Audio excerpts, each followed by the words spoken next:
ہم بات کریں گے اس 11 سالہ بدنصیب بچے کی جس کے ساتھ اجتماعی زیادتی کی گئی اور اس کے بعد اس کو جلا دیا گیا. آپ کو لیے چلتے ہیں سکھر میں ہمارے نمائندے شیر محمد موجود ہیں. شیر محمد سے بات کرتے ہیں, ان سے پوچھتے ہیں کہ اس معاملے کے اصل حقائق ہیں کیا. شیر محمد, کچھ تفصیلات سے آگاہ کیجئے گا کہ کس طرح اس بچے کے ساتھ ظلم ہوا.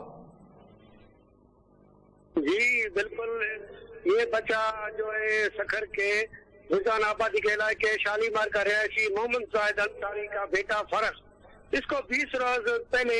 کچھ لوگوں نے اس کو اغوا کر کے اجتماعی زیادتی کا نشانہ بنایا. اجتماعی زیادتی کے بعد اس کا جو لاش تھا اس کو جلا کر روڈی بائی پاس پر رکھ دیا گیا. تو اس کا ورثہ جو ہے وہ 20 روز سے سکھر پریس کلب میں احتجاج کر رہے ہیں کہ ہمارا FIR کٹو اور بچے کا جو ہے جو قاتل ہیں ان کو گرفتار کرو. تو پولیس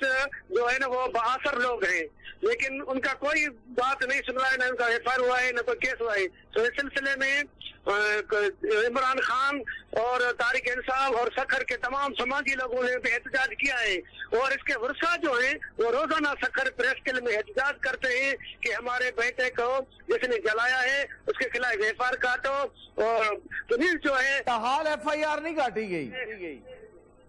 بہت بہت شکریہ آپ کا شیر محمد. ہمارے ساتھ وکیل موجود ہیں سلیم چودھری ایڈوکیٹ. سلیم صاحب, ایک بچے کے ساتھ زیادتی کی جاتی ہے, اجتماعی زیادتی, اس کے بعد اس کو جلا دیا جاتا ہے, لیکن اس ملک کے اندر FIR بھی درج نہیں کی جاتی,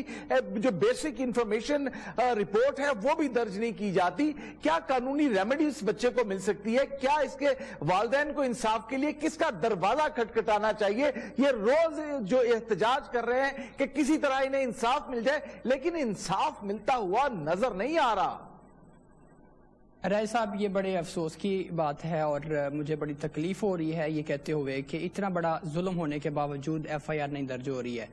اب یہاں پر لاسٹ ٹائم بھی میں نے یہ بات کی تھی کہ ہمارے پولیس کی سسٹم کو بہتر کرنا ہوگا, اور FIR جو بیسک انفارمیشن رپورٹ ہے 154 کے تحت پاکستان پینل کوڈ, وہ کوئی بھی بندہ انفارمیشن جا کے دیتا ہے کہ یہاں پہ قابل دست اندازی جرم ہوا ہے, تو پولیس والوں کی یہ ذمہ داری ہوتی ہے کہ وہ صاحب یہ تو قاعدہ ہے نا, اس قاعدے کے تحت تو مقدمہ درج ہو جانا چاہیے, لیکن اب مقدمہ درج نہیں ہو رہا تو کوئی سیاسی رہنما جو ہے وہ بھی ان کے ساتھ چلنے کے لیے تیار نظر نہیں آتا. مقامی لوگ اس کے بارے میں بات کرتے ہوئے نظر آتے ہیں, لیکن اب یہ عدالت میں جائیں, کسی کمشنر کے پاس جائیں, کس کے پاس جائیں کہ ان کی داد رسی ہو سکے؟ رائے صاحب, اس کے لیے ان کو ڈسٹرکٹ اسائن جج صاحب کے پاس پہلے ان کو جانا پڑے گا, 22 AB کی پٹیشن وہاں پہ جا کے فائل کرنی پڑے گی, اور وہاں پر بھی ان کو جو ہے وہ ذلیل ہونا پڑے گا, چونکہ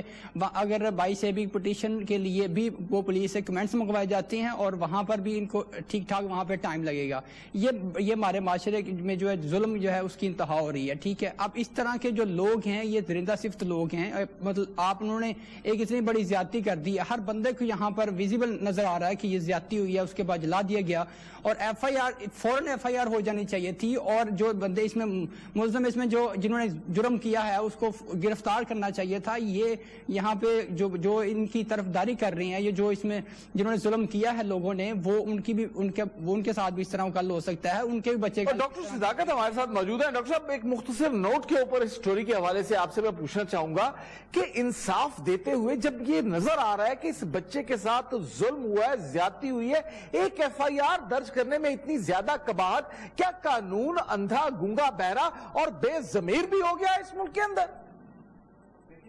FIR درج کرنا روایتی طور پر پولیس کو ایسا محسوس ہوتا ہے جیسے کہ یہ اس کی کارکردگی پہ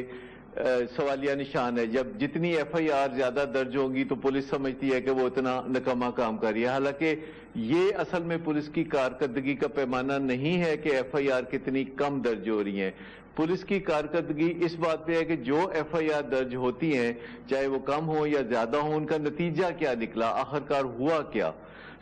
ہمارے معاشرے میں آپ کو بتاؤں کہ جب ہم ایسا سوچتے ہیں کہ یہ جو جرائم پیشہ لوگوں کے گینگ ہیں یا گروہ ہیں شاید یہی لوگ ہیں جو ان قباحتوں میں مبتلا ہیں، تو یہ میں آپ کو بتاؤں کہ جو ان سائڈ سٹوری ہے وہ بالکل غلط ہے۔ لاہور، کراچی، اسلام آباد میں بہت پوش علاقوں میں جگہ جگہ لوگوں نے کوٹھیاں کرائے پہ لی ہوتی ہیں جہاں بڑے پڑھے لکھے افسران، انڈسٹریلسٹ اور 30-35 سال کی عمر کے نودولتیے اکٹھے ہوتے ہیں اور وہ وہاں بدمستی کی محفلیں بناتے ہیں، منشیات استعمال کرتے ہیں اور ساری یہ جنسی قباحتوں میں بھی مبتلا ہوتے ہیں۔ ان میں افسران بھی ہوتے ہیں، ان میں ہر قسم کے قانون نافذ کرنے والے اداروں کے لوگ بھی ہوتے ہیں۔ تو جن یہ معاشروں میں ظلم کا ایک ریکٹ نظر آ رہا ہے، ایک جال ہے ظلم کا جس نے اس ملک کے معاشرے کو گھیرا ہوا ہے، اور جب تک یہ معاشرہ اس جال کو توڑے گا نہیں، پھاڑے گا نہیں، یہ معاشرہ سدھر نہیں سکتا۔ یہ بات ہے ان کو بچانے والے، ان کو جو بچانے والے ہیں یہ وہی لوگ ہیں جو کہ ایکچولی جن کے